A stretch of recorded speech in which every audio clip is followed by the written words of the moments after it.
Deep within the shimmering currents of the warm inland sea, a new hunter emerges, entering a prehistoric world that is already brimming with ancient and unseen dangers. Its very first sight was not one of safety, but a world defined by sudden movement, filtered light, and the ominous shadows of much larger life nearby. Even in these first moments of life, every part of its body is a masterpiece of design, perfectly built to swim, to steer, and to survive the coming trials. The vast seaway may appear peaceful and still, but the young hunter will soon learn that in this ancient ocean, nothing ever stays harmless for very long. In every direction, every silver flicker in the blue-green water carries a dual meaning, representing either a vital meal or a reason for primal fear. That distinctively long, narrow snout is the beginning of a lethal architecture, a biological design shaped by eons of evolution for absolute predatory precision. For now, it stays low, clinging to the shadows of the seafloor, where the dense marine vegetation offers a brief and flickering sanctuary from the world above. Even as a juvenile, it moves through the murky light with the cold, quiet focus of a future apex hunter, a ghost already stalking the inland sea. Far beyond the reach of these protective shallows lies the vast Western Interior Seaway, an ancient realm that is as rich with life as it is unforgiving to the weak. And in those same deep blue-green waters, older and more seasoned hunters are already on the move, watching every flicker of movement from the shadows. To survive these first critical days in the open water, the young must master a difficult lesson: that perfect stillness can be far more valuable than speed. Every muscle in its small, streamlined body is coiled with tension, answering to a single primal command: to move with lightning speed before death can strike. In a sudden burst of energy, it vanishes into the protective cover of the seaway, clinging to its existence and remaining alive for one more precious moment. The inland sea returns to its heavy silence, but the young Ectenosaurus knows the truth. In this prehistoric world, the danger never truly disappears. This is only the very beginning of its long journey, and the ancient world around it is already starting to undergo a slow and irreversible change. Day by day, the young hunter learned what its body had been shaped to do. Each fluid movement in the shallow sea revealed a design born for absolute underwater mastery. Its narrow snout was more than a feature, it was a tool for precision in open water. Every inch was crafted to minimize resistance and maximize accuracy during the hunt. Every limb helped it steer through the seaway with quiet, efficient control. These specialized paddles allowed for subtle adjustments as it navigated through the dense, drifting underwater forests. But the real power came from behind, where the tail drove it forward in silence. With each rhythmic sweep, the Ectenosaurus discovered the true, explosive speed required to rule this ocean. As it grew, its body became longer, sleeker, and better suited for pursuit. This physical transformation was the key to unlocking the vast hunting grounds of the Western Interior Seaway. Hunting was not instinct alone. It was timing, distance, and failure repeated until it worked. Every missed strike was a lesson in the brutal reality of prehistoric survival. It learned to read movement, to measure the water before making a move. Success depended on understanding the subtle signals sent by the flashing silver schools above. In every turn, the young Ectenosaurus became faster, tighter, and harder to escape. The sediment curled behind its tail as it refined the agility that would define its adulthood. The inland sea became its training ground, filled with light, motion, and constant lessons. In this dynamic world of shifting currents, only the most adaptable would reach maturity.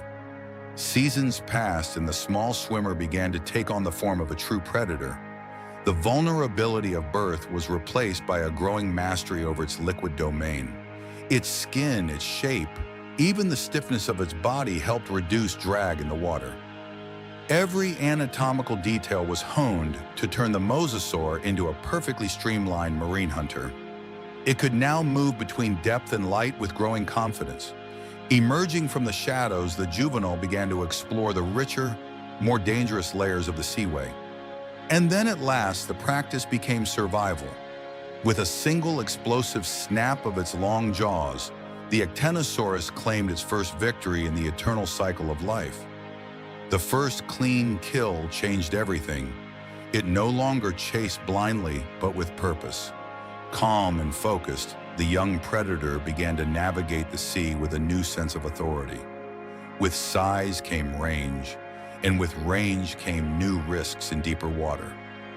Beyond the nursery, the juvenile encountered a world that was both vast and increasingly unforgiving. Out there, the sea was wider, darker, and shared with hunters far more dangerous. Massive silhouettes drifted in the distance, serving as a constant reminder of its place in the world. But fear was slowly giving way to confidence.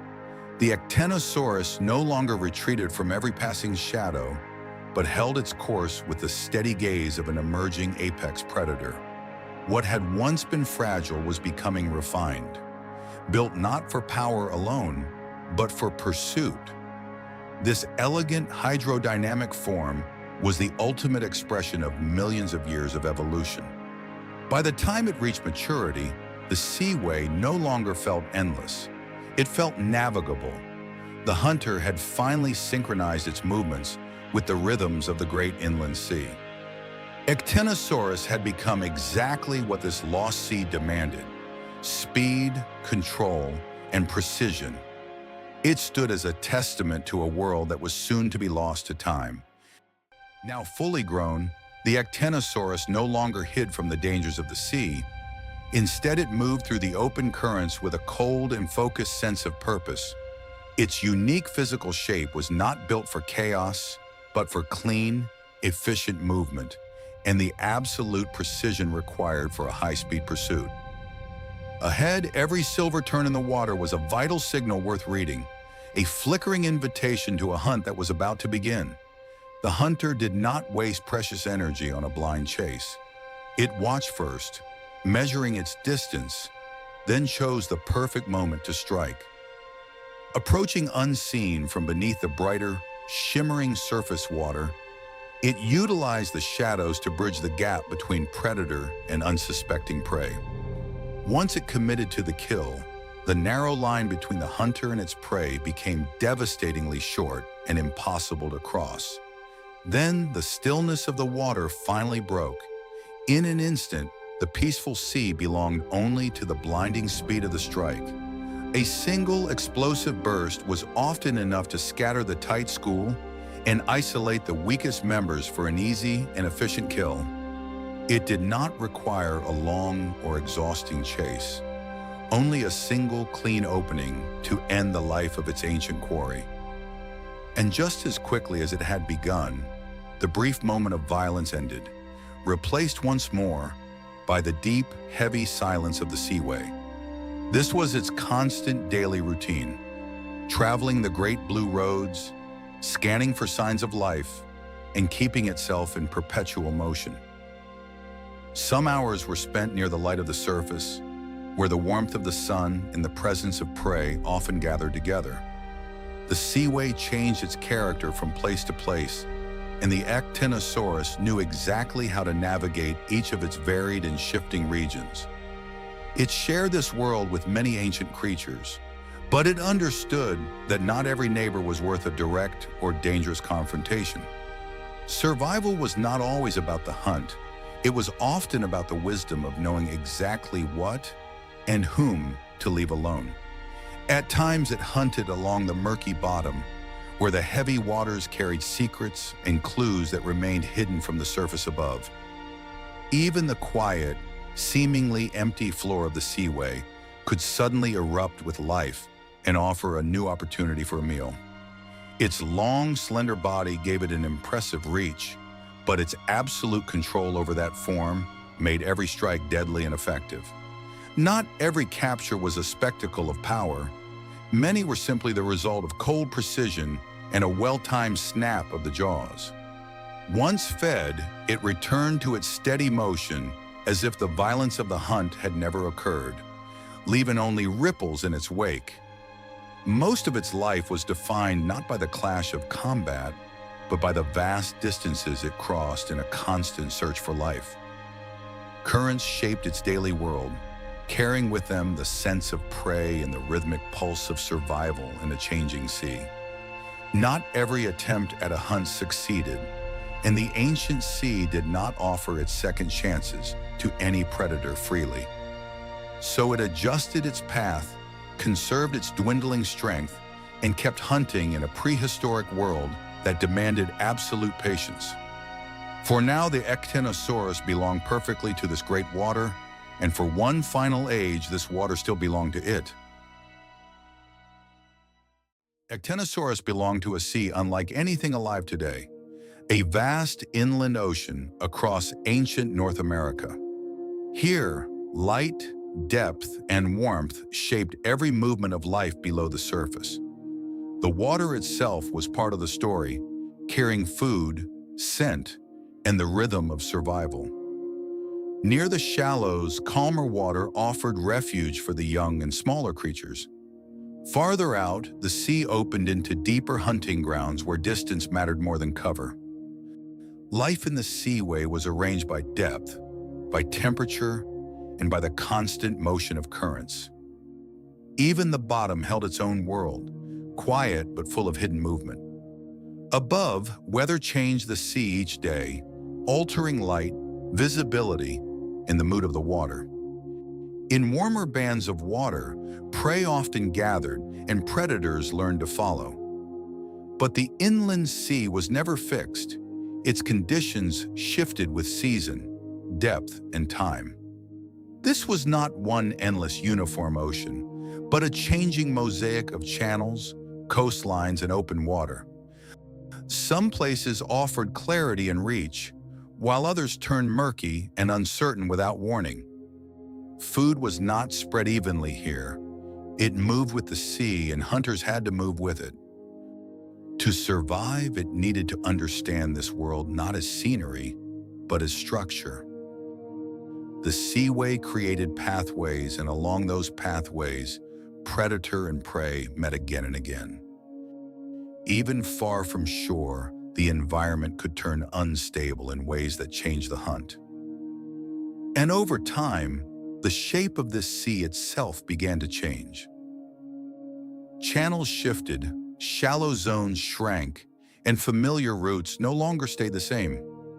The hunter still moved through its ancient world, but that world was beginning to lose its balance. The sea had made Ectenosaurus possible, and soon the same sea would begin to undo it. Ectenosaurus was a highly capable hunter, but even with its speed, it never truly ruled this prehistoric sea alone. In the vast expanse of the Western Interior Seaway, survival often depended on the wisdom of knowing when not to fight. Competition began long before the actual attack, rooted in the simple, dangerous fact of two hunters wanting the same prey. When food was concentrated, the water became crowded with urgency, and the silent hunt turned into a frantic scramble for life. Against larger, heavier rivals, precision was not always enough to claim the reward. Sometimes the only victory was survival.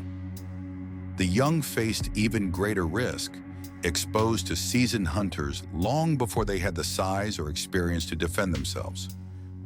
For these juveniles, concealment was not merely a choice, it was the only margin between a future and an early death. Natural rivals were only part of the threat. A far more subtle pressure was beginning to build throughout the entire seaway. The prey itself was beginning to shift, thinning in the very places that had once felt reliable and abundant. As conditions changed, the familiar hunting grounds became less predictable, and the old rhythms of life began to falter. Routes that once offered an easy rhythm now demanded more searching, more energy, and more desperate persistence. The sea was changing at its edges too, ruthlessly reshaping the very spaces where life had always begun. Pressure did not arrive all at once. It gathered slowly until the old balance finally reached its breaking point. The hunter still endured, yet the world that had supported it for eons was becoming harder and harder to trust. What threatened this animal most was not a single enemy, but a sea that was beginning to change against it. Like so many apex marine predators, the entire future of the species depended upon the safety and survival of its youngest generation. This next generation required the refuge of calm water and shelter, needing time to grow strong before venturing into the dangerous open sea. At this early stage, they were not yet masters of the inland sea, merely fragile survivors beginning their training in a prehistoric world. Every protected corner of these shallow waters was vital. For a young mosasaur, exposure to the open currents meant a swift and easy loss. To live long enough to reach maturity, the young needed abundant food nearby, and the lethal dangers of the deep kept at a safe distance. But the ancient places that once offered them shelter were slowly becoming smaller, more fragmented, and far less reliable than in ages past. As safe water continued to shrink, these young hunters were pushed prematurely into dangerous risks they were simply not yet ready to face.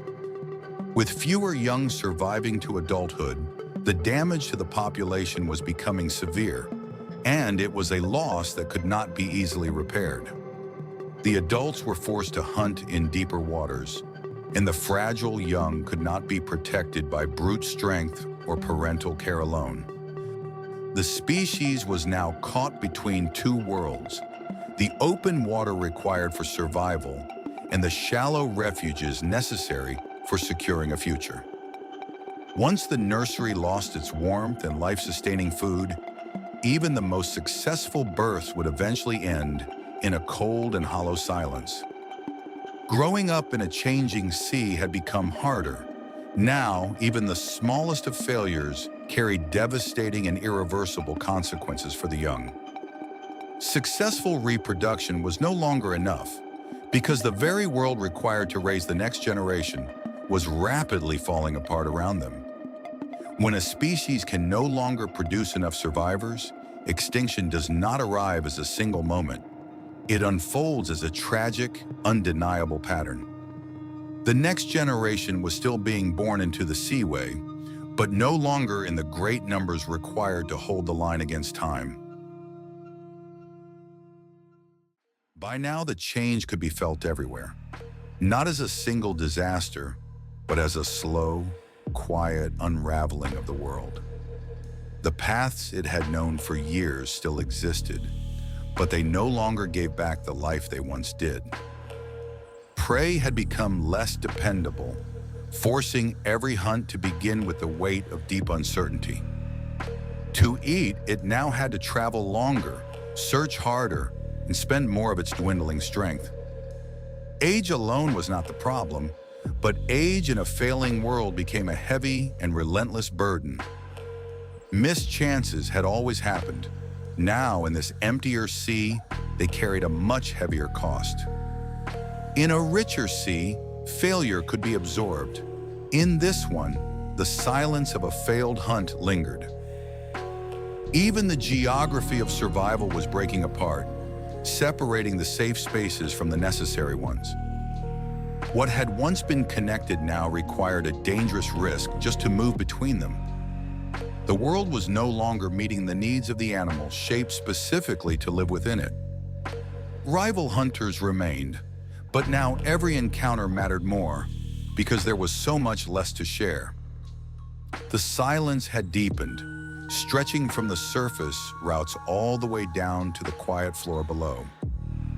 Memory could guide it back, but memory could no longer restore the lost abundance of the past. One by one, the old feeding grounds stopped functioning, and the retreat became permanent.